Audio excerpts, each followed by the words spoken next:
El Nuevo Testamento es el cumplimiento de la historia que inicia en el Antiguo Testamento. En Sinopsis del Nuevo Testamento 1, el doctor Alberto Platt, destacado maestro de la Biblia, presenta un panorama de Mateo a Romanos con un enfoque en el plan de Dios de la salvación. Acompáñenos en este recorrido por las páginas del Nuevo Testamento.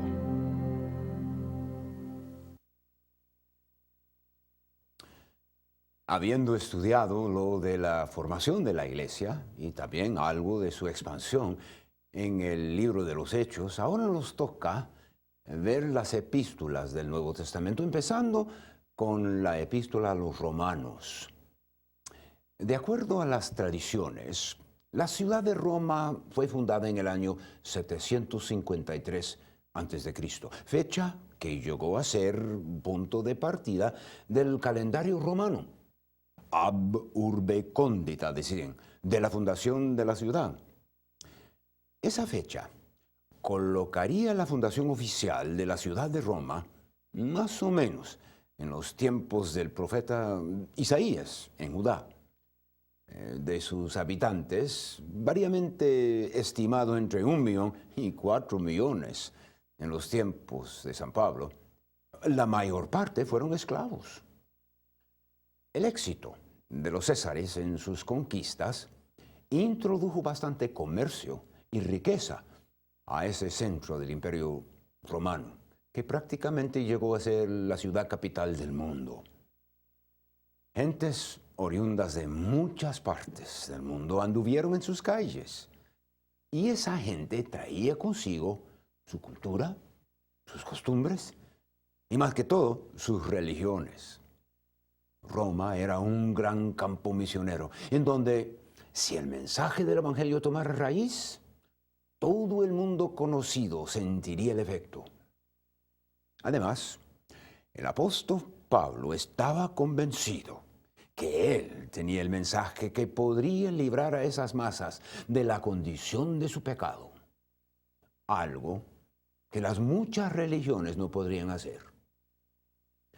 Se agrega a eso la obligación que Pablo sentía de predicar el Evangelio a griegos y no griegos, a sabios y no sabios. Romanos 1:14. San Pablo concibió que su trabajo misionero le conduciría algún día inexorablemente a esa ciudad, capital del mundo, Roma, pero todavía no. Y en gran parte la carta a los creyentes romanos es una especie de espere, para mientras, ahí voy. Ahora bien, la fundación de la ciudad de Roma es una cosa, y la fundación de la iglesia en la ciudad de Roma, esa es otra. Pero Pablo no era el fundador de esa iglesia. Es que había una iglesia en Roma cuando San Pablo escribió su carta, pero no se sabe a ciencia cierta los detalles de su fundación. De lo que sí se puede estar seguro es que San Pablo no era fundador. Él llegó allí por primera vez unos 3 años después de haber escrito la carta a los creyentes en Roma, en la que dice que no había visitado todavía. Romanos 1:13. Pero no quiero, hermanos, que ignoréis que muchas veces me he propuesto ir a vosotros, pero hasta ahora he sido estorbado, para tener entre vosotros algún fruto, como entre los demás gentiles. Ahora, el versículo toma nota de 2 cosas importantes. Primero, había ya una iglesia en Roma. Y 2, la frase entre los demás gentiles parece indicar el carácter de la iglesia en Roma, que era gentil y no judío. Claro que existe la posibilidad de que el Evangelio hubiera llegado a Roma por medio de algunos que oyeron el mensaje en el día de Pentecostés. Muchos de los que habían congregado en Jerusalén para celebrar aquella fiesta oyeron el mensaje Y por el ministerio del Espíritu Santo lo oyeron en su propio idioma. Posiblemente algunos judíos regresaron a Roma con este mensaje transformador del Evangelio.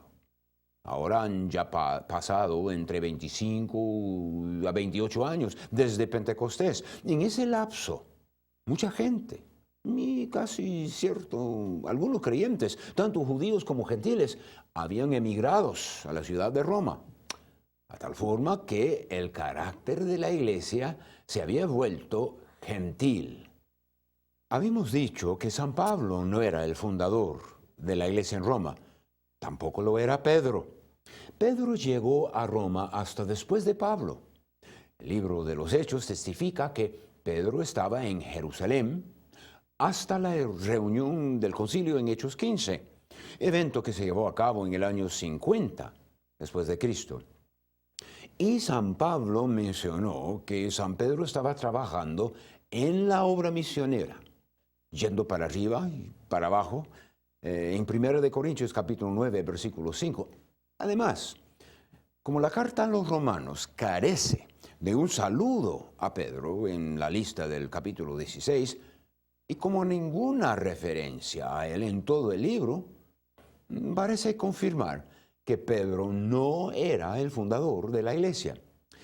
Que Pedro fundó esa iglesia en Roma y que fue su primer obispo, y obispo por 25 años, es un mito del Papa romano, inventado para apoyar sus pretensiones impías. La tradición también enseña que San Pedro murió en Roma bajo Nerón y en la mismísima persecución que al fin mató a San Pablo. Pero no es nada más que tradición. En cuanto a la paternidad literaria de la epístola a los romanos, San Pablo era eminentemente calificado para escribir la epístola. Pablo poseía las cualidades personales para cumplir con su comisión, un intelecto como pocos, y entrenado en la fe hebraica como fariseo, criado en la cultura griega y en la cultura romana también. Todo eso combinaba con las demostradas cualidades como la ternura, la discreción, la perseverancia, la honestidad y sobre todo por la relación que sostuvo con el Señor desde aquel día en camino a Damasco y hasta el día de su martirio a la mano de Nerón. Consistente y consecuente. Ahora, Pablo también por su nombramiento y su experiencia como el apóstol a los gentiles era calificado para escribir a los creyentes en Roma. Su ministerio, exitoso, era responsable por la fundación de iglesias en muchas partes del mundo conocido de aquel entonces.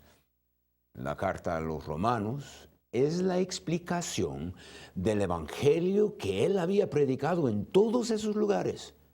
Y en cierto sentido, una apología, una defensa por ese ministerio. Hay ciertas evidencias de la carta misma en cuanto a paternidad literaria. Por ejemplo, el autor se autoidentifica en 1:1 con la acostumbrada apertura de una carta, su propio nombre. Enseguida, el autor se autodescribe de una manera que solamente podría ser Pablo el autor, en 11:13. Porque a vosotros hablo, gentiles, por cuanto yo soy apóstol a los gentiles, honro mi ministerio. El punto de vista y el carácter de la obra, más la conexión con otras obras de San Pablo, también lo indican. El vocabulario, la teología y aún el espíritu demostrado. Todo es completamente paulino. Hay también ciertos paralelos en la obra con eventos en la crónica de los Hechos. La colecta para los pobres en Jerusalén, Romanos 15, Hechos 24. El propósito anunciado del autor de visitar a Roma, Romanos 1 y también después en 15 y Hechos 19. Su ansiedad también por la próxima visita a Jerusalén, Romanos 15 y Hechos 20. Con pocas excepciones, la obra es reconocida universalmente como la de Pablo, y eso desde la antigüedad. El propósito de la carta de San Pablo a los romanos, ¿por qué una carta? En cuanto a ese propósito, lo más sencillo y hasta cierto punto lo más obvio es que la carta servía de un aviso a los hermanos en Roma que el apóstol pensaba llegarles a visitar. Sin embargo, hay algunos puntos que considerar, aún aceptando eso. En primer lugar, el apóstol estaba por cumplir su ministerio en el este, inclusive aquellas confrontaciones en Corinto. Restaba nada más llevar las ofrendas a Jerusalén.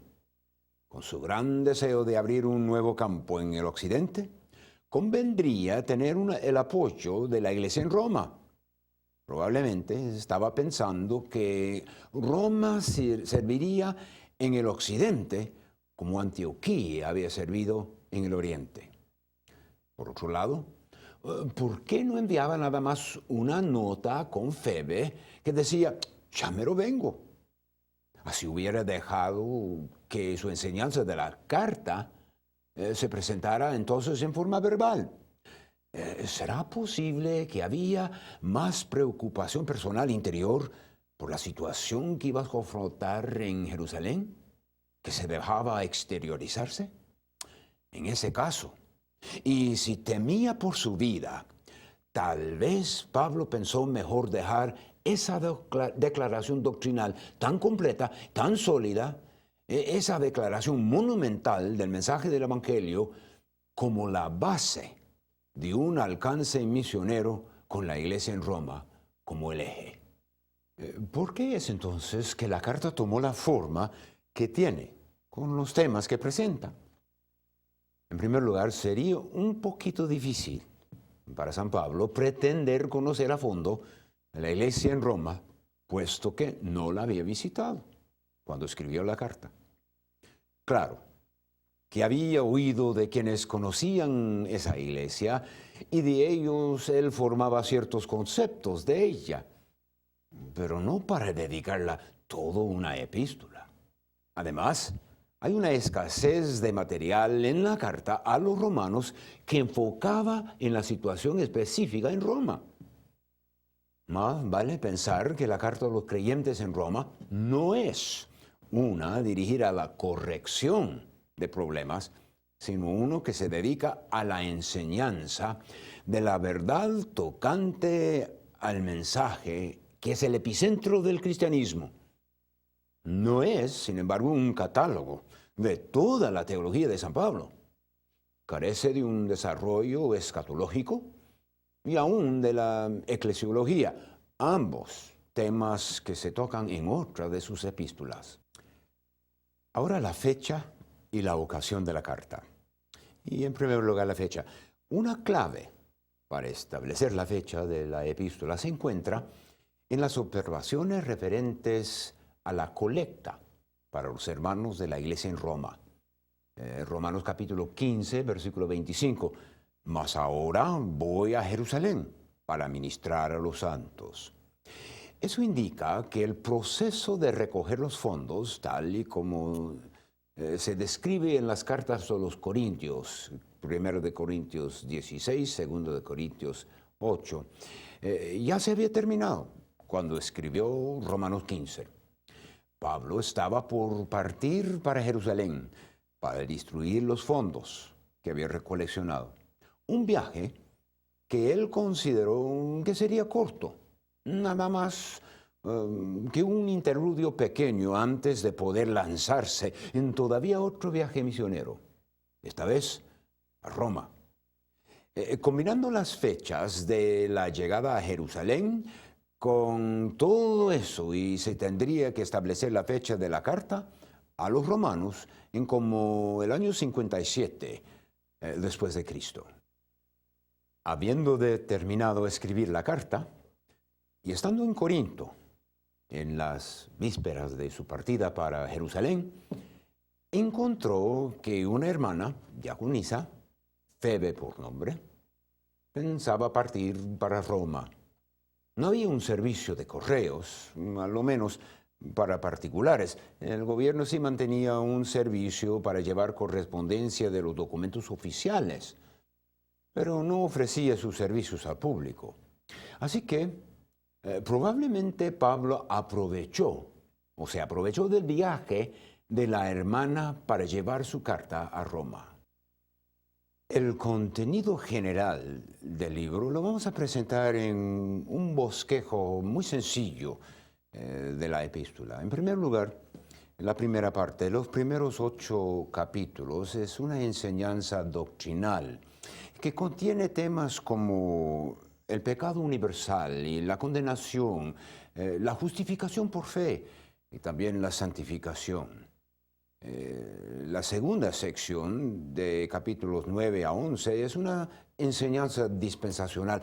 Tiene que ver con Israel, el lamento de San Pablo, la condición presente de Israel y el futuro garantizado. El tercer punto tiene que ver con la enseñanza de deberes, requisitos. Es la parte de la exhortación de San Pablo y empieza con eso de la solicitud de parte de él de la presentación en sacrificio vivo, una parte muy práctica. En cuanto a contenido, el alumno encontrará en el guía de estudios tanto un bosquejo más amplio de la carta como un resumen del libro capítulo por capítulo, los cuales por razones de una economía de tiempo y espacio no lo vamos a presentar aquí. Ahora, algunas de las características sobresalientes, notables, de la carta a los romanos. En primer lugar, una introducción larga. Eso es diferente que las demás comunicaciones escritas por el apóstol y probablemente necesaria, debido a que solamente conoció personalmente a algunos de los hermanos en la iglesia de Roma, no habiendo visitado jamás la ciudad.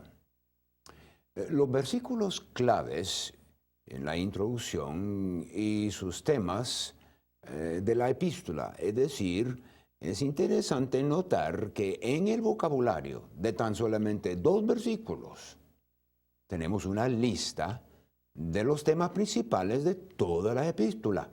Me refiero a Romanos 1, 16 y 17.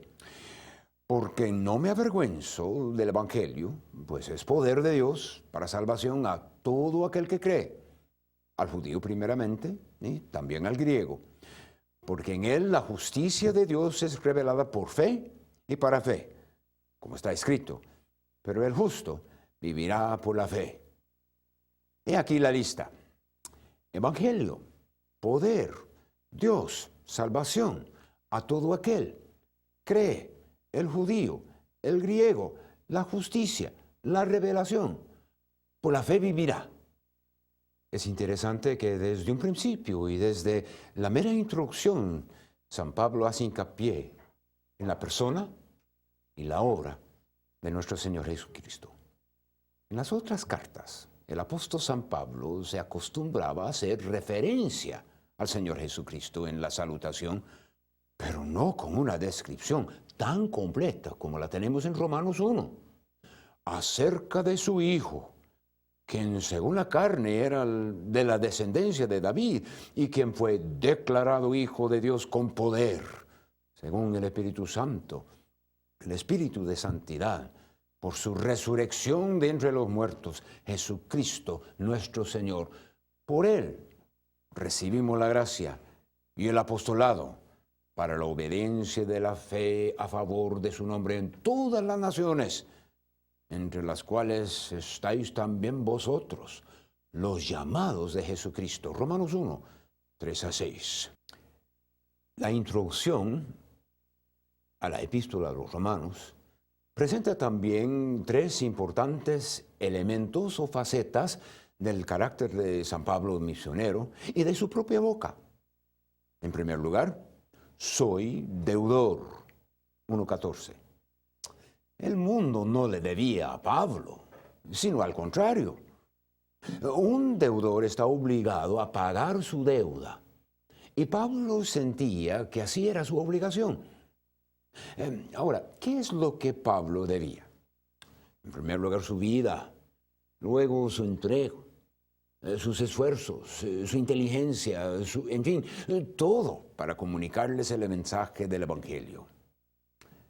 En segundo lugar, pronto estoy, 1:15, dispuesto, listo y hasta ansioso estaba de tener un ministerio en la ciudad capital del imperio. La frase se refiere a una actitud positiva. En tercer lugar, no me avergüenzo, 1:16. El Evangelio y la relación personal que Pablo sostuvo con Cristo no le causaran pena ni vergüenza.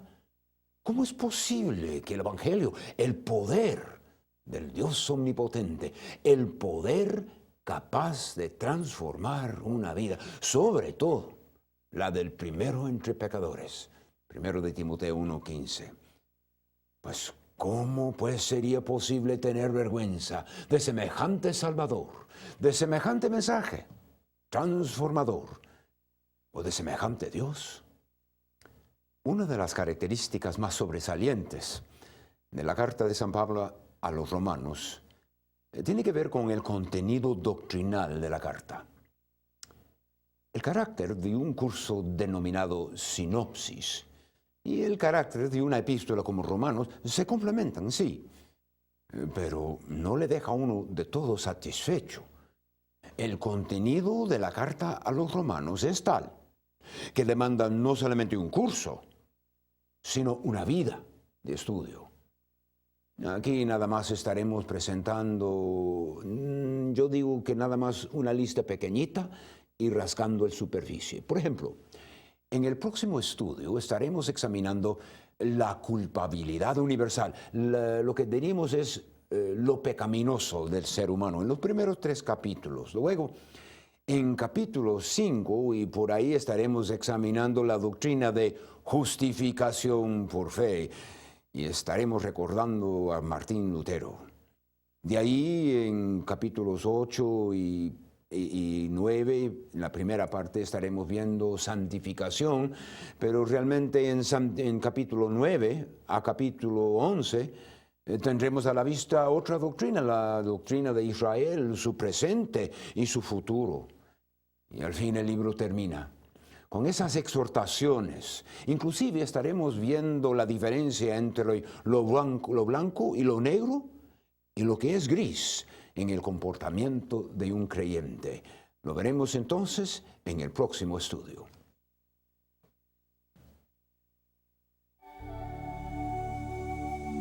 Hemos terminado nuestro estudio con el Dr. Alberto Platt por hoy. Ojalá esté captando el mensaje central del Nuevo Testamento, que es nuestro Señor Jesucristo. Siga estudiando sus notas y dé atención especial a la lectura de los pasajes tratados en esta lección.